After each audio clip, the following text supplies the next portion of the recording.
आज सुबह जब आरोही कॉलेज जाने के लिए घर से बाहर निकली और घर का दरवाजा खोला तो सामने खड़े शख्स को देखकर उसके होश उड़ गए।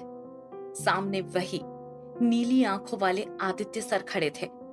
आज उन्होंने ऑफ वाइट शर्ट और ब्लैक पैंट के साथ मैचिंग ब्लेजर पहना हुआ था। इस लुक के साथ उनके उलझे हुए कर्ली हेयर उन्हें और अट्रैक्टिव बना रहे थे। अपने घर के सामने आदित्य सर को खड़ा देख आरोही इतना चौंक गई थी कि उनसे ये पूछना तक भूल गई कि वो यहाँ क्या कर रहे थे। बहुत देर तक मुंह खोले एकटक आदित्य को देखते रहने के बाद फाइनली आरोही ने खुद को संभाला और हड़बड़ाते हुए बोली, सर आप यहाँ? इससे पहले आदित्य सर कुछ जवाब दे पाते पीछे से कात्यायनी आ गई और आरोही को बताने लगी, तुम जानती हो क्या इन्हें? ये हमारे नए पड़ोसी हैं।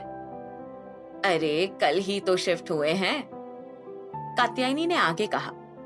ये सुनकर आरोही ने थोड़ी राहत की सांस ली और भगवान का शुक्र अदा करने लगी। सामने आदित्य को खड़ा देख आरोही ये सोच के डर गई थी कि कहीं कॉलेज से उसकी कोई शिकायत तो नहीं आई जिसकी वजह से खुद एचओडी उसके घर आए हैं। थैंक गॉड बच गई। जैसा मैं सोच रही थी वैसा कुछ भी नहीं है। आरोही को इतनी देर खोए हुए देख कात्यायनी ने उसके सिर पर एक चपत लगाते हुए कहा, कहाँ खो गई? नहीं तो मैं कहा? आरोही ने अपना सिर मसलते हुए जवाब दिया। कात्यायनी ने इस पर आरोही की टांग खिंचाई करते हुए हंसते हुए कहा, नहीं नहीं, तू कहाँ? पिछले कई मिनट से तो मैं खोई हुई हूँ बेटा। तब आरोही के पास इसका कोई जवाब नहीं था, तो अब आगे बहस करने के बजाय उसने कात्यायनी को बताया, हाँ मैं जानती हूँ इन्हें, मेरे टीचर हैं। ये सुनकर कात्यायनी की खुशी का तो जैसे ठिकाना ही नहीं रहा। उन्होंने एक्साइटेड होते हुए कहा, अरे वाह, ये तो बहुत अच्छी बात है कि तुम्हारे टीचर ही हमारे पड़ोसी बन गए। कात्यायनी ने एक संतुष्टि जताते हुए आरोही से आगे कहा, अब तुम्हें कॉलेज में कोई भी दिक्कत होगी तो सर से हेल्प ले सकती हो। आरोही को अब ऑकवर्ड फील हो रहा था। मैं कोई छोटी बच्ची हूँ क्या जो मुझे कॉलेज में किसी की हेल्प लेनी पड़ेगी? यही सब सोच आरोही अपनी माँ को घूर के देखने लगी, जैसे वो कह रही हो कि अब चुप हो जाइए माँ, और ऑकवर्ड नहीं होना है अब मुझे। कात्यायनी भी उसे देखिए समझ गई और अब ना बोलना ही बेहतर है। इधर इतनी देर से इन दोनों माँ बेटी की नोक-झोंक देखकर आदित्य सर मुस्कुराए जा रहे थे। आदित्य ने इन्हें बीच में डिस्टर्ब करना सही नहीं समझा, इसलिए तब से चुपचाप खड़े बस इन दोनों की बातें सुन रहे थे। आखिरकार उन्होंने आरोही से पूछा, तुम अभी कॉलेज जा रहे हो ना? आरोही ने जवाब में हाँ में सिर हिलाया। आदित्य ने इस पर अपनी बात खत्म करते हुए कहा, तो तुम एक काम करो, आज से मेरे साथ ही चलना, वैसे भी अकेली ही तो जाती हो तुम। आरोही ये सुनकर हिचकिचाते हुए बोली, नहीं सर, कोई बात नहीं, मैं चली जाऊंगी अकेले। इससे पहले आरोही कुछ और बोले, कात्यायनी ने उसे टोकते हुए कहा, अरे क्यों बेटा, चली जाओ सर के साथ, सेफ रहेगा। आदित्य सर ने भी कात्यायनी का साथ देते हुए कहा, हाँ मैं भी यही कह रहा था। आरोही अब कोई बहाना नहीं बना सकी और इन दोनों की जिद पर आखिरकार उसने हाँ कर दिया। आरोही, आदित्य और कात्यायनी तीनों बिल्डिंग से नीचे उतरे और पार्किंग एरिया की तरफ गए जहां आदित्य की कार खड़ी थी। पार्किंग में पहुंचकर आदित्य ने कार का गेट खोला और आरोही को बैठने का इशारा किया। आरोही भी चुपचाप बैठ गई। आदित्य जब जाने को हुआ तो उसने कात्यायनी को बाय बोला और गाड़ी कॉलेज की तरफ ले जाने लगा। रास्ते में आरोही खिड़की से बाहर देखती हुई जा रही थी, वहीं आदित्य भी पूरी तरह से ड्राइविंग पर फोकस किए हुए था। कार अभी कॉलेज से 1 किलोमीटर के डिस्टेंस पर थी। तभी आदित्य ने कार के इंटीरियर मिरर में देखते हुए आरोही से सवाल किया, तुम बात क्यों नहीं करती किसी से? आरोही उनकी बात सुनकर थोड़ा सरप्राइज हुई कि अभी तो इन्हें आए सिर्फ 1 ही दिन हुआ है, तो ये कैसे जान गए कि मैं किसी से बात ही नहीं करती। आरोही अभी भी विंडो से बाहर देखती हुई ये सब सोच ही रही थी कि तभी आदित्य की आवाज से उसका ध्यान टूटा। वो मुस्कुराते हुए आगे पूछने लगा, क्या हुआ, कहाँ खो गई? इस पर आरोही ने आदित्य की ओर देखते हुए जवाब दिया, नहीं, बस ऐसे ही।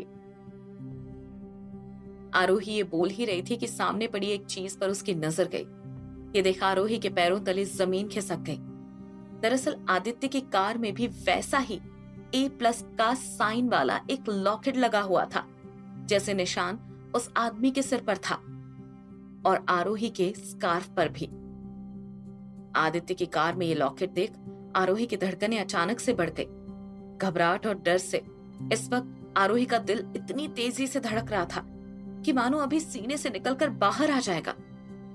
एक साथ इतने सारे सवाल आ रहे थे आरोही के मन में, पर जवाब एक भी नहीं था उसके पास।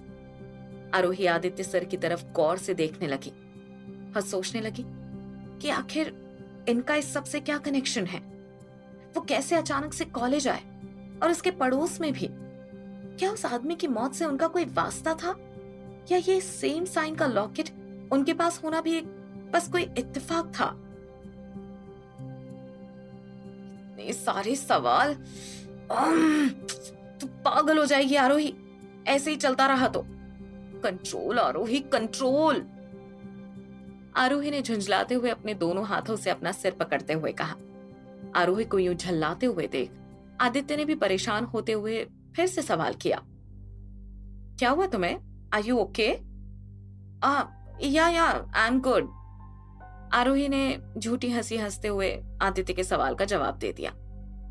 आदित्य ने भी इस पर कंधे उचकाते हुए ओके कहा और चुपचाप से ड्राइव करने लगा। पर आरोही से अब रहा नहीं जा रहा था। इतने सवालों को वो अब बिल्कुल नहीं झेल पा रही थी। तो उसने डिसाइड किया कि अब वो सीधा आदित्य से ही पूछेगी कि वो लॉकेट क्या कर रहा है उसकी कार में।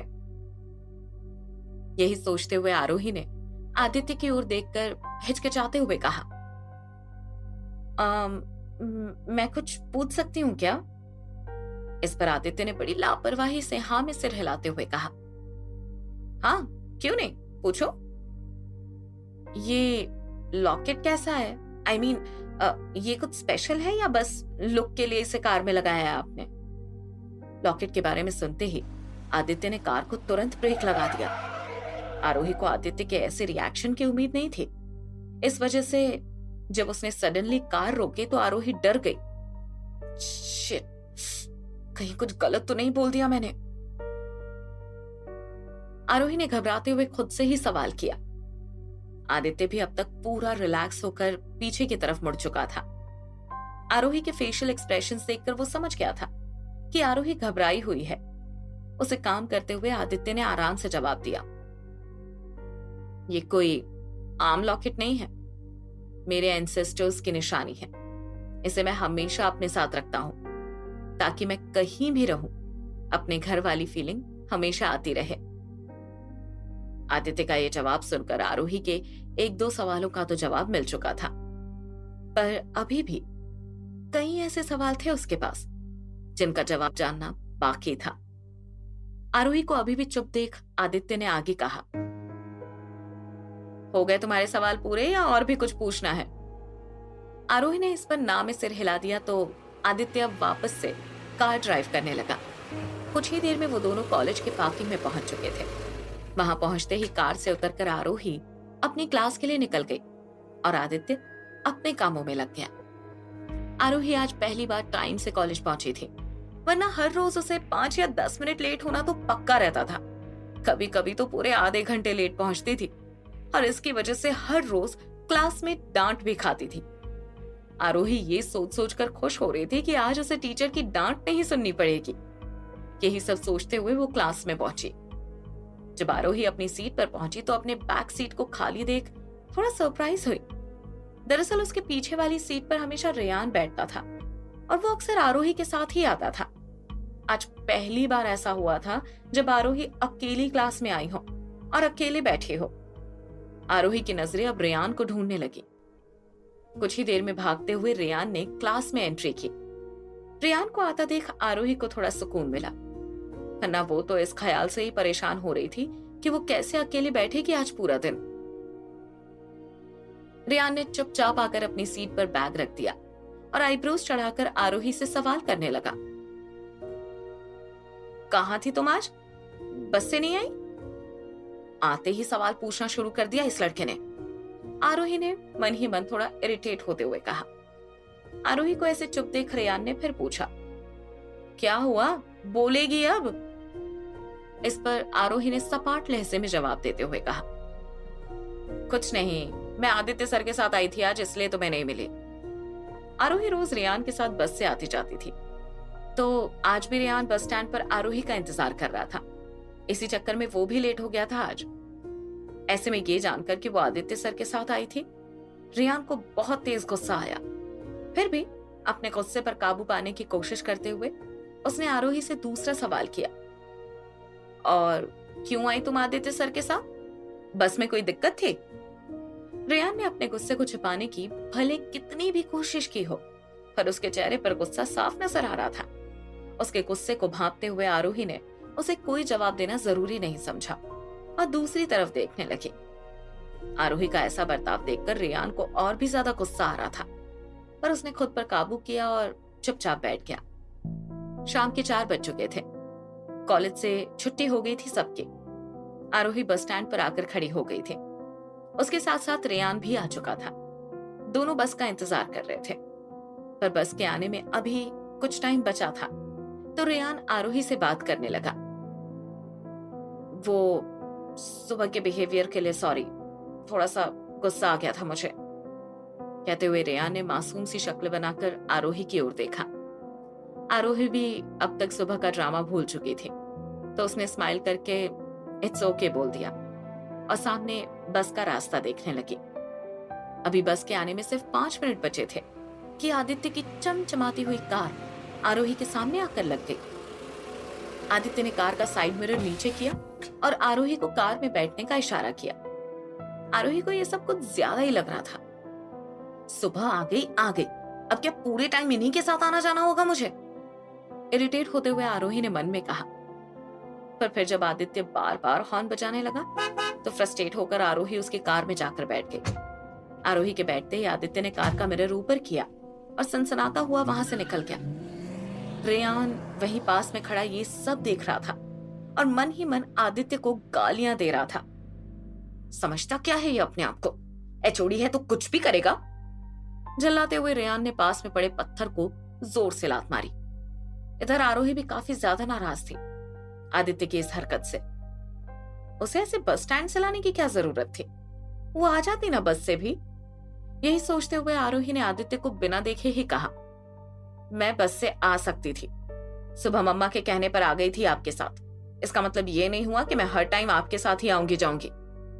मुझे पता है तुम खुददार हो मिस आरोही, पर जब मैं तुम्हारे घर के सामने ही रहता हूँ और रोज मुझे भी कॉलेज आना जाना है तो तुम्हें भी साथ ले आऊंगा, तो क्या दिक्कत हो जाएगी? आदित्य ने आरोही को समझाते हुए आराम से कहा। आदित्य के इस बात का अब आरोही के पास कोई जवाब नहीं बचा था, तो अब उसने बहस न करके चुप होना ही बेहतर समझा और विंडो से बाहर देखने लगी।